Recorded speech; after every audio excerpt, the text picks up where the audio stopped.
Polemik China dan Taiwan belum mereda.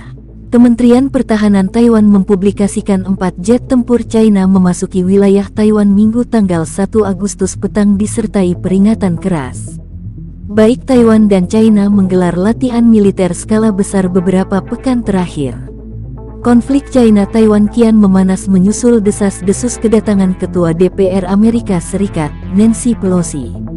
Meski dalam pernyataan resminya, Pelosi tak mencantumkan Taipei dalam daftar kunjungan ke Asia. Sebelumnya, desas-desus rencana lawatan Nancy Pelosi ke Taiwan membuat China meradang hingga melayangkan ancaman. China memperingatkan Amerika tak ikut campur soal Taiwan.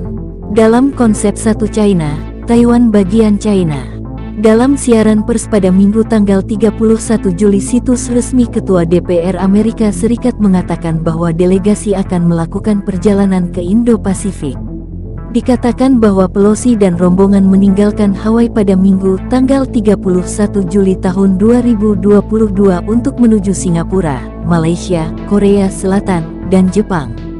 Pertemuan tingkat tinggi akan digelar di negara-negara itu untuk membahas kemajuan bersama termasuk soal perdamaian dan keamanan. Saat ini Pelosi sedang berada di Singapura.